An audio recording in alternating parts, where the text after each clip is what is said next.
To see Xenos standing there so uncaring and unrepentant. Gods, I don't know what came over me. I just blurted out the first thing that came to mind, but looking back on it, I stand by those words. I would say I hope they won't incite him to further villainy, but to be honest, I doubt he even remembers what I said. Anyway, enough about all that. It's good to see you again.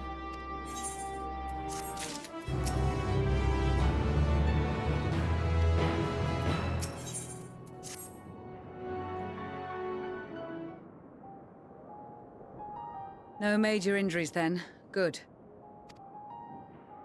I briefed the recovered soldiers and sent them on their way as quickly as I could, but nevertheless feared they would not make it in time.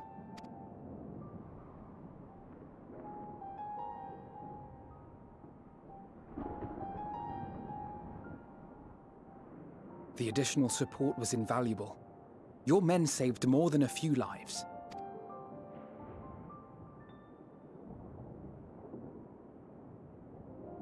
Though not all, I regret to say.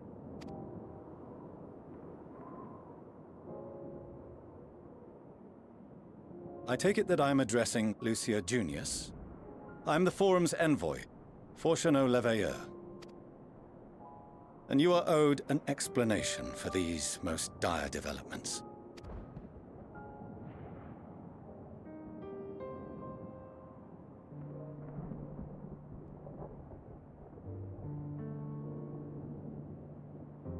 Another trial wrought by the final days.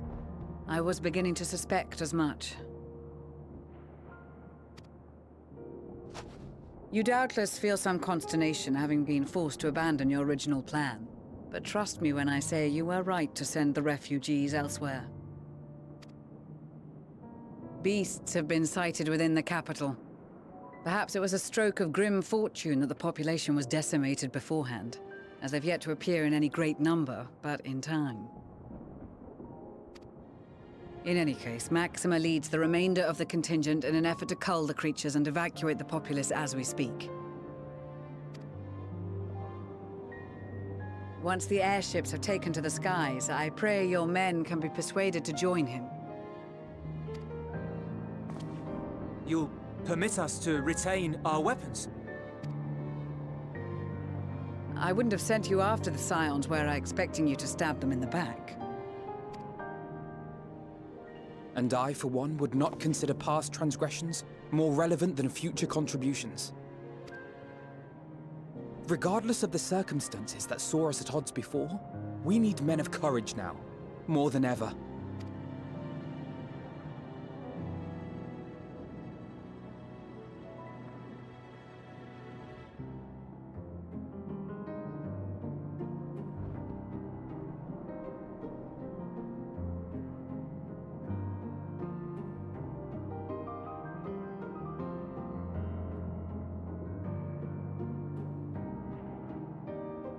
We swore to defend Garlemald, and so we shall.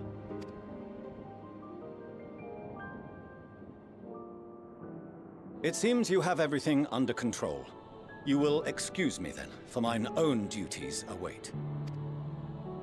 A moment, Master Fortuneau. You did desire to express your appreciation for services rendered, did you not?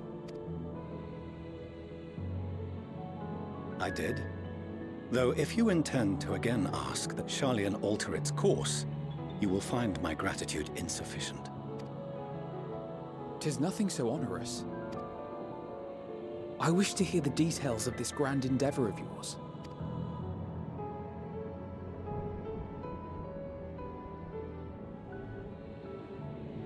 Do you swear to listen and to learn, and not to embark upon some scheme to impede us? I swear.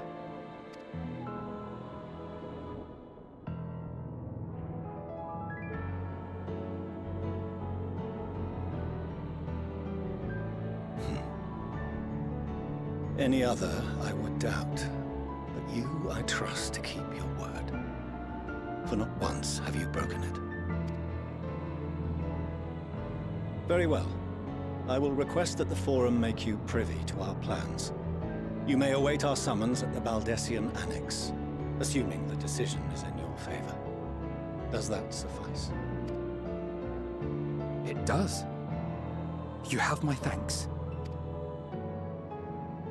Excellent. You can regale us with tales of your most recent sojourn to the First while we wait.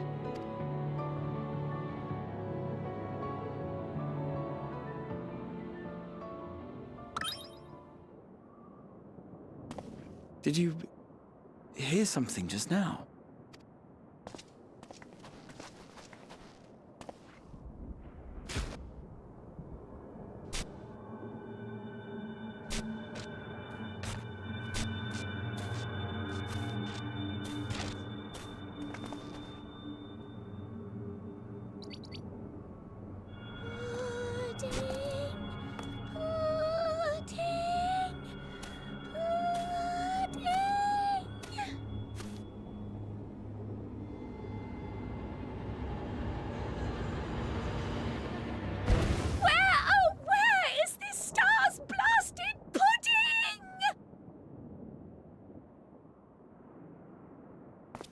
Not just any rabbit. It's the fiercest, most foul-tempered rabbit you'll ever see.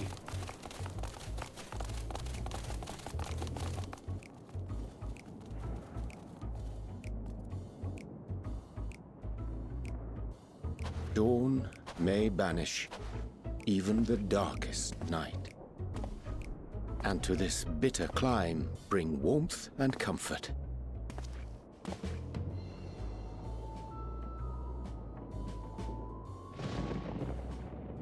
'Tis heartening to see such an assembly upon my return. I thought often of you whilst I looked down upon our star's brilliance from the moon above. Yes, but what are you doing here? And dressed like that? Aren't you cold? Verily, I fear for my health should I proceed to expound upon our purpose ere I procure more suitable garments.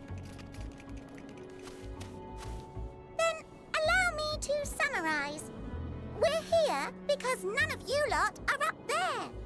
Nor has anyone deigned to send word about any changes in the plans. It's rude, is what it is. At least that's what I thought at first, but then folks got to wondering if you weren't in a spot of bother, so we decided to take matters into our own hands. Come down here and help, if our help be needed. So she says, but it's also something of a convenient excuse to visit Aetheris. Urianger made it sound absolutely marvelous. More so before the impending doom, but still. And it's not like there will ever be a better time. What with the aforementioned doom? Fellowship had like, what, 9 members? 4 hobbits, 4 hobbits, 2 men, elf, dwarf, and Gandalf. Yeah, 9. That sounds right.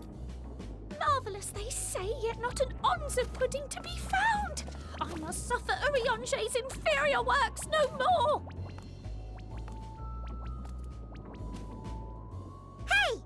Maybe consider the plight of present company before you go blathering on about pudding and doom? Ahem. As I was saying, should you require any assistance with whatever, we are at your disposal. We were born from Hydaelyn's love for the lives of this star, so naturally we would much prefer to see them continue. Twiddling our thumbs up on the moon is hardly conducive to that, though, is it? Aye, not when you've all got such precious thoughts and feelings and hopes for the future deserving of more active preservation. Speaking to Urianger made us realize that while we've carried out our duties to the letter, we've failed to fulfill them in spirit. From there, it was just a hop, skip, and a jump towards resolving to do better. So please, show us how. Help us help you.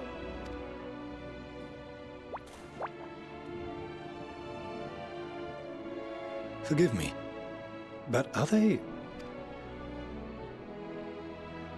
Thy distant collaborators, indeed. Hail, fellow, well met. You'd be a member of the Forum, would you? It's an honor and a pleasure to meet you at last. I'm Livingway, Hydaelyn's right paw. That last bit is very important, as am I. if I may humbly say so myself. I bid you welcome to our star, Livingway. On behalf of the Forum, I thank you for traveling such a distance to meet us. As you have surmised, preparations for the Exodus have not proceeded as smoothly as we had hoped. I should be happy to personally escort you to our headquarters in Charlian, where you may advise us as you deem fit.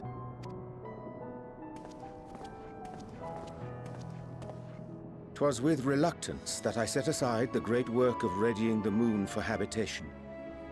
Be assured that I did so only after the Loperids made plain their earnest desire to come hither, and I myself felt a growing certainty that their contributions here would prove invaluable. 'Tis trite, perhaps, but I followed my heart.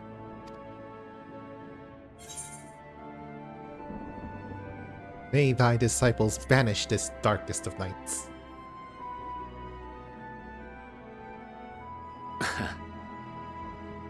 I am no esteemed philosopher of Eld. Nevertheless, 'tis my hope that what little knowledge I shared shall serve them well, and perchance help save us all.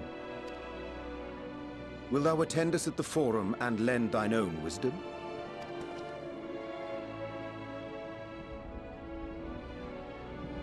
If that's all quite settled, can we start moving before Urianger catches his death? Even I'm freezing out here.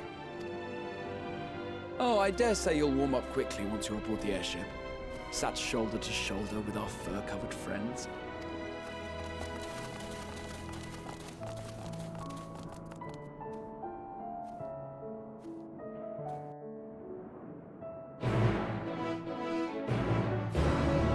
Poor Puddingway, having to suffer through Urianger's cooking, I imagine.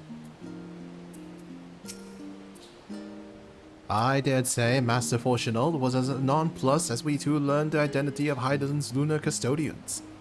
As he will soon discover, they have much and more to offer the Forum. Might I suggest we return to the Annex forthwith? We may yet have time to discuss thy recent adventures ere we are summoned to the rostra.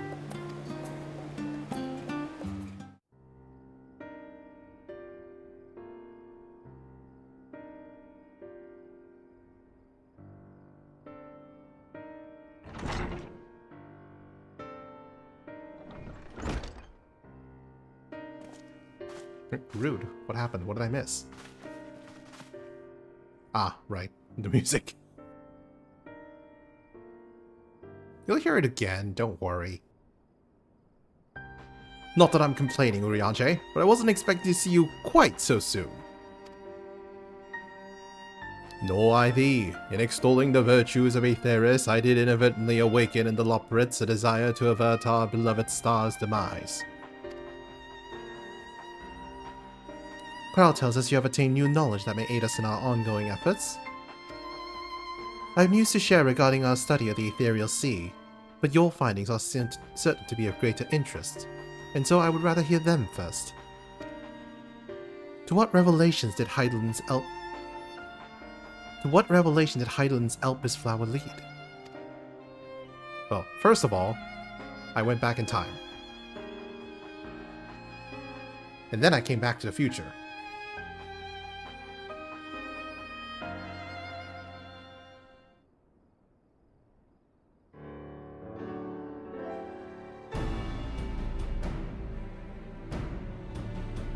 And then this dynamis is what drives the final days. If Id and Akasha are the one and the same, it's all but proves Nidhana's theory. We're an entity, and through sheer force of emotion, to channel this vast dormant reservoir into a raging river. Its power might surpass even that of ether. But if our star is so replete with aether, said entity would need to be outside its influence to effectively manipulate the dynamis of the great expanse. Meteon. Or rather, the sorrow and suffering of fallen civilization that she has been holding for millennia. Untold anguish and fear and hatred, drawn from every corner of the universe, all for a single purpose, the destruction of Aetheris.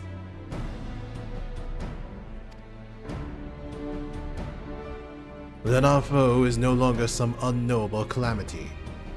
Clothing style? You know what? Good question. It usually depends on the region, but I think our resistance kind of...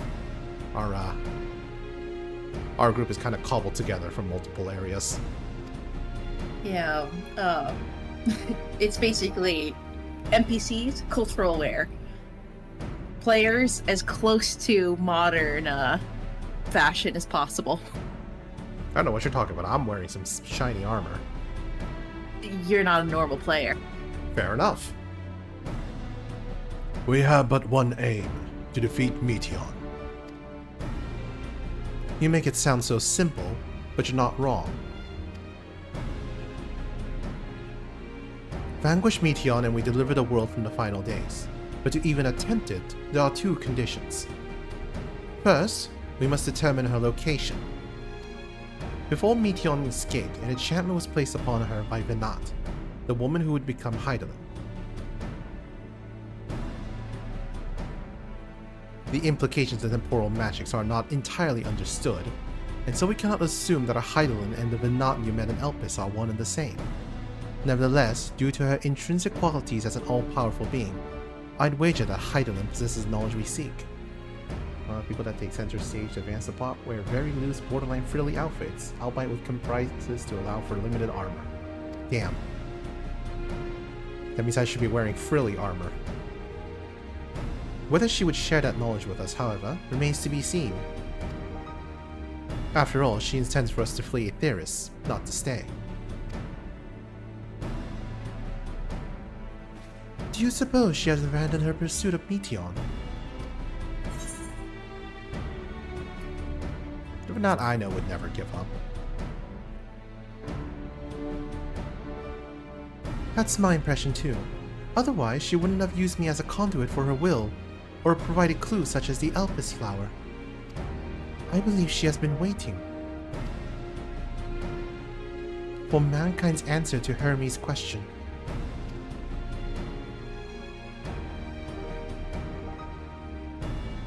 So, what's the second condition? We must find a means to reach Meteion. Naturally, our chosen method will depend entirely upon wheresoever she has made her nest.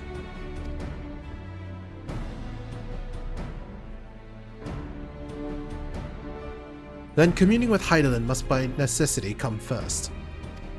Did you and Master Motoya have any luck with your investigation into the Ethereal Sea? Sadly not. Though we enlisted the help of Arenvald and other Echo-blessed allies, we couldn't detect so much as a whisper from Hydaelyn, even from within the Anti-Tower. Master Motoya is of the opinion that in the years since abandoning it, the Forum have found some other method of receiving instructions from Hydaelyn.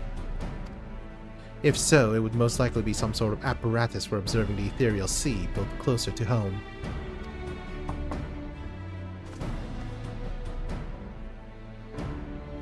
Sorry to interrupt. We just received word from the Forum. Your presence is required in the Rostra, where they intend to discuss the Great Exodus.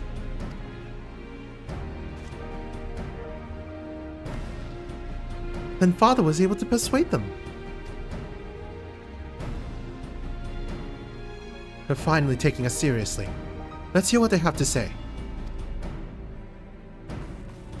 You know, I think the one with the most frilly clothes here is just Stola. Does that make her the main character? Going by that logic?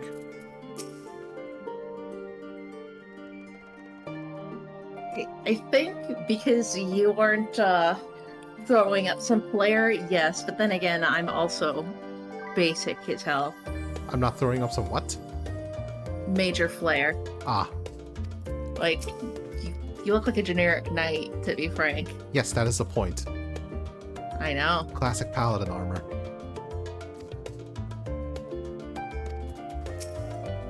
Well, the game doesn't let me progress as a blue mage here, otherwise I'd be wearing that fancy set of dreads, or duds.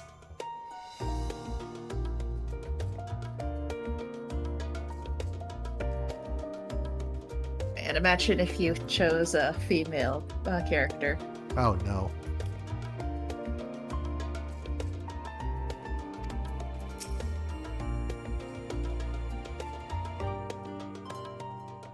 Wait, how would that be different?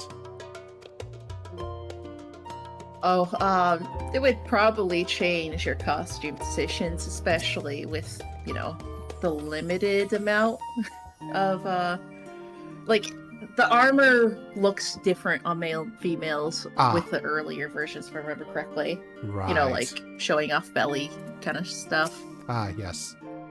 Coliseum Subligar, classic.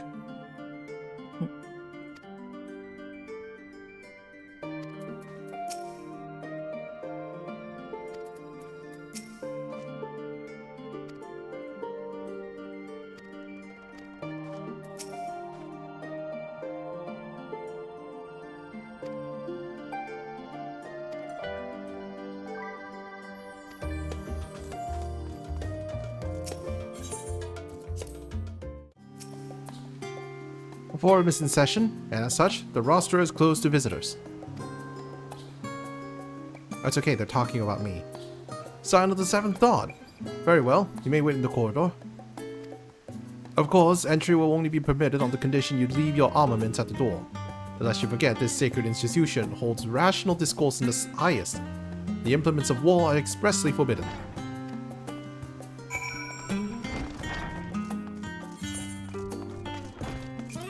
Wow, I'll just hide my weapons. How about that? But they don't let you to actually take them off.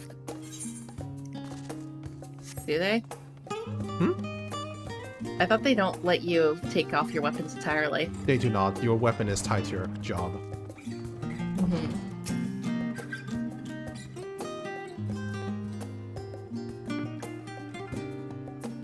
Oh, I've got a little visitor here. Oh no, which one? The furry one that does not like when I play on the computer. Ah. Peter. Oh, it's the sweetie kitty boy.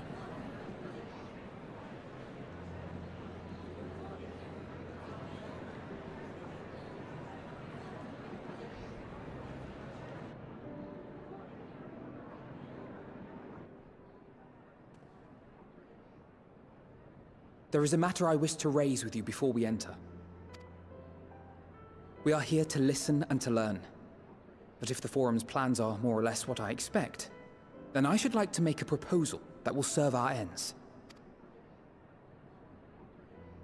By your leave, of course.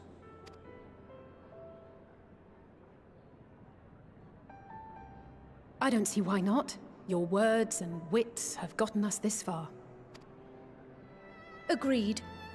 I will present our queries so that you may consider the most advantageous way to advance your proposal without distraction. Thank you, everyone. If I may have your attention, the ad hoc session will now commence. The purpose of today's assembly is to brief the Scions of the Seventh Dawn at their request on the Great Exodus. You may enter.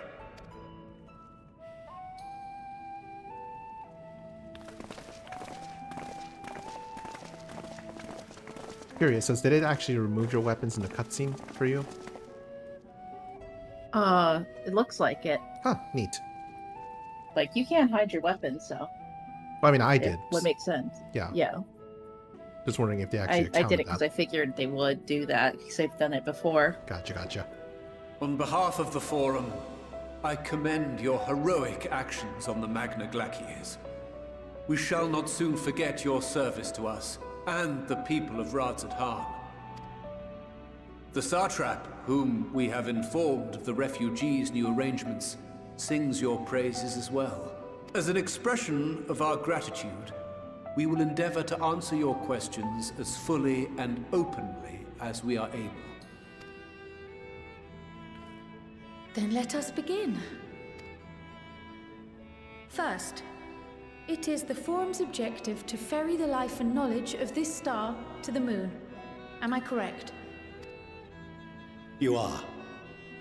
It is for this purpose that Charlian has labored these many long years.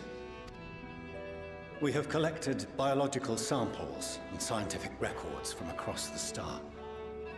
When the time comes, They will be moved from their places in Labyrinthos and Numenon and conveyed to safety. Once that critical task has been accomplished, we will begin transporting the Sharlayan citizenry, which has been categorized into groups. The earliest arrivals are to ensure hospitable environs for those who come after. Following our people, we will send those of other nations in turn, beginning with our allies. Radzat Han was foremost among these. But since the final days have already come to Thavnair, we saw fit to include the refugees with earlier groupings. An ambitious plan. You have accounted for the safety of all nations and tribes, then? As many as we can. And how, pray tell, do you decide who to leave behind? To journey beyond the sky is an unprecedented and immeasurably difficult endeavor. Introducing sources of inevitable conflict would condemn all to certain death.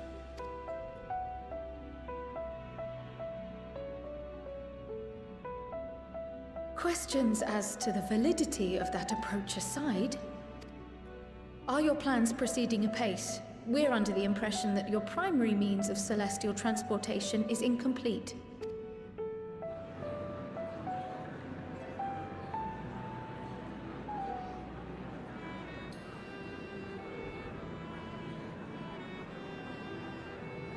If only in that it does not meet our optimal parameters, that is correct. This Ark, as some have taken to calling it, is fully operational and could be launched even today. However, the final days have progressed more quickly than we anticipated. At present, the ship is incapable of attaining speeds sufficient to meet our evacuation targets. Should we put the vessel into service, as it is now, we will be unable to travel to the moon and back quickly enough to complete the necessary number of trips.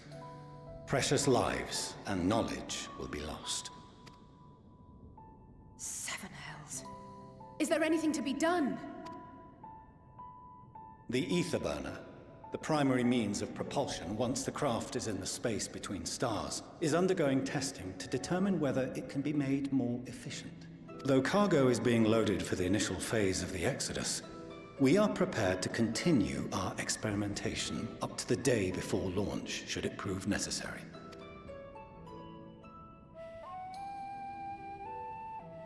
What if the Scions were to solve your problem?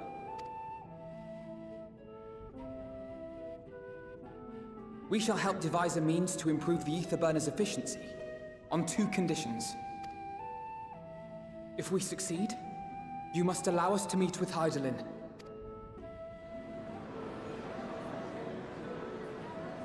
"'Twas simple enough to deduce.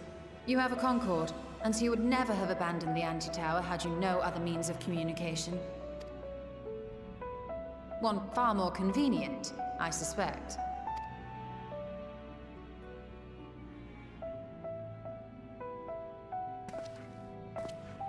The second condition, also to be met upon our success, is that we be permitted to propose another use for your Ark.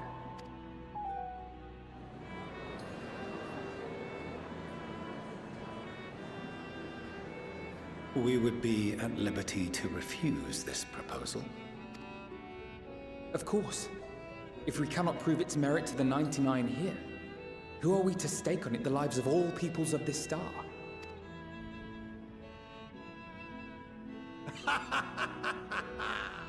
Delightful as always, Master Alfino.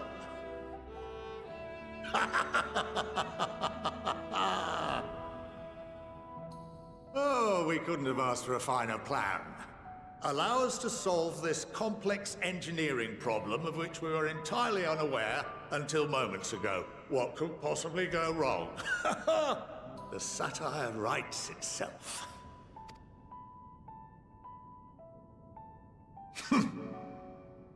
Yet, what field has not benefited from a change in perspective? When we are at wit's end, what we need is not the same dry theories recited ad nauseam, but fresh inspiration.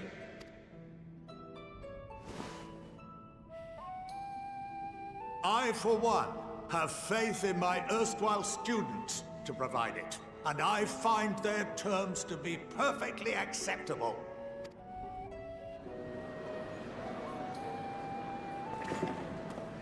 Order! Order! We have no time to waste on debate. I call a vote.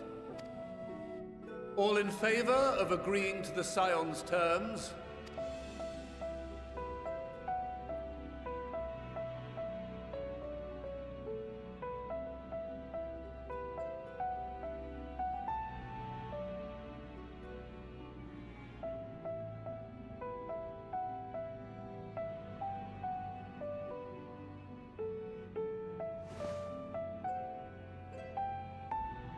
"71 in favor, 28 against. The ayes have it. Fortuneau, as the architect of this project, you are the best candidate to show them its current state. And bear in mind that regardless of your personal misgivings, this is the will of the Forum.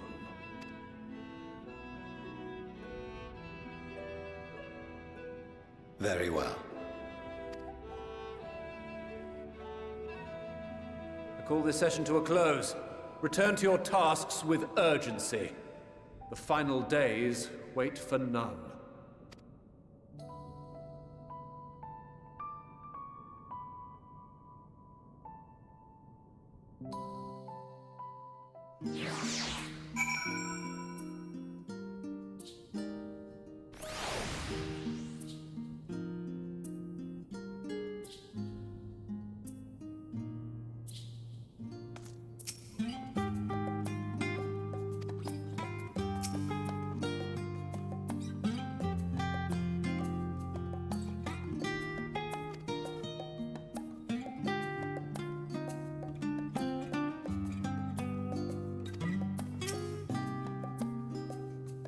I agree, the whole idea does sound stupid when spoken aloud. Build a ship to go to the moon, and then use the moon itself as a bigger ship.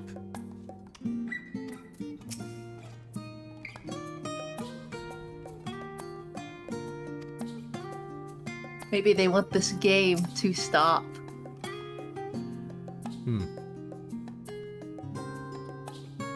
Not according to Dawn Trail. Don't even acknowledge my pun. What? Don't even acknowledge my pun, rude. You made a pun? GameStop, going to the moon. Ah. That's kind of a stretch, I think. No, it isn't.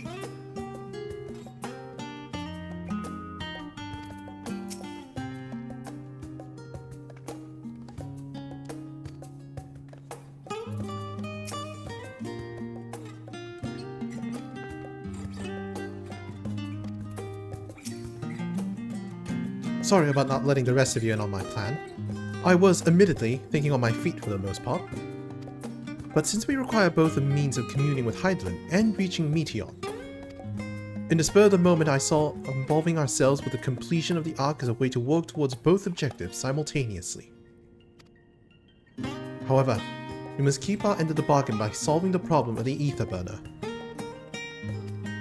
I like to think it is not just a challenge beyond our combined expertise, but at least the expertise of our extended circle of associates.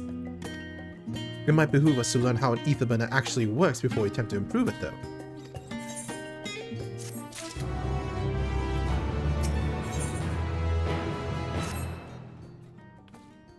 As instructed, I shall take you to see the ether burner. Meet me outside the Archaeon. I trust you can make your own way there. So the Ark is being built in Labyrinthos. Hardly surprising. Where else could they conceal such a massive undertaking?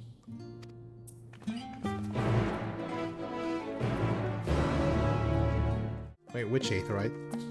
Oh, that aetheryte. Oh, yeah, the Archaeon is an aetheryte. Or you could have just taken the Chocobo quarter. Yeah, I guess that too, but I don't know how long it takes. It said so on the... when you in the options when you're choosing the destination. I haven't used in a long time. Usually like a minute or two, depending on length.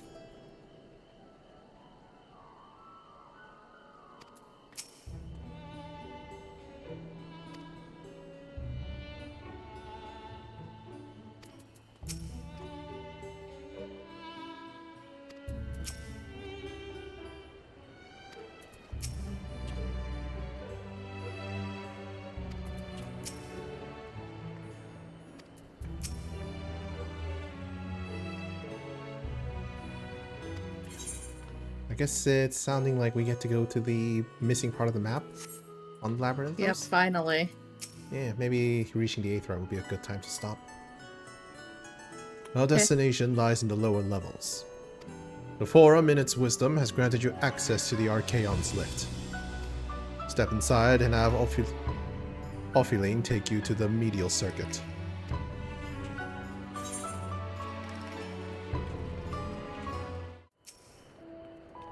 My essential associates ahead to the Logisticon Alpha on the other side of Mariel Agronomics. Actually, there is something I've been meaning to. No, never mind. It can wait. Let us attend to the matter at hand.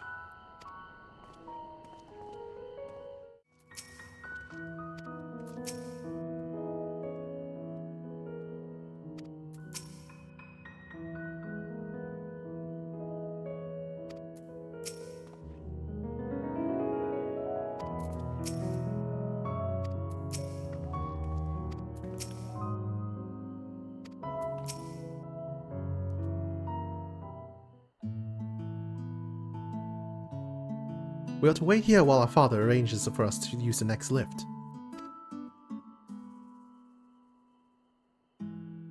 Here being the Logisticon Alpha, where the atmospheric conditions of Labyrinthos are regulated. Water is drawn from underground and dispersed as vapor, stimulating the formation of artificial clouds and rain. By manipulating the temperature and air circulation, they are able to create the ideal environment for the growth and preservation of the biological samples kept here.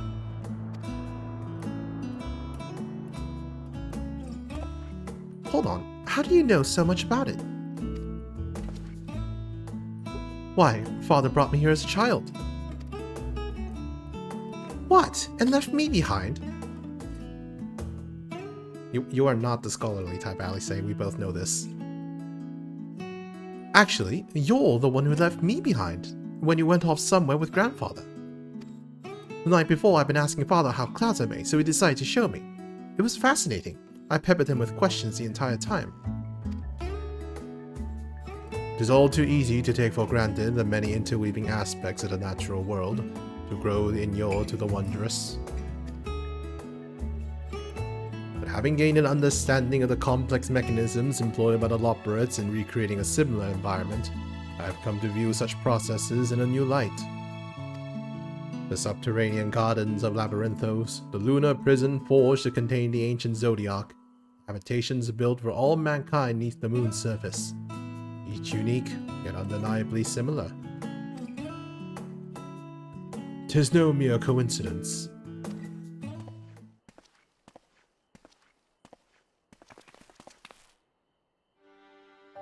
Ever since Hydaelyn unfolded to us the grim fate that awaits their theories, every essential resource we could spare has been delivered to Labyrinthos, in preparation for the Great Exodus. But that is not all. It is also a testing ground for technologies that will allow us to settle on distant stars. Though the Loporits have endeavored to make the moon inhabitable, that is not our final destination. Mankind must learn to propagate life where there is none, to thrive where all is barren. Alas, time is not on our side. I have arranged for you all to enter the central circuit. It is there that most of our preparations for the Great Exodus are carried out, the construction of the Ark among them. Though our plans have been made public, access remains highly restricted. You, however, will not be subject to said restrictions, and will have free reign to come and go as you please. Such was the will of the Forum, after all.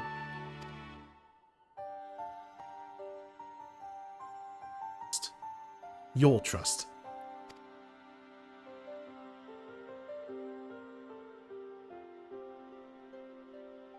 Let us proceed.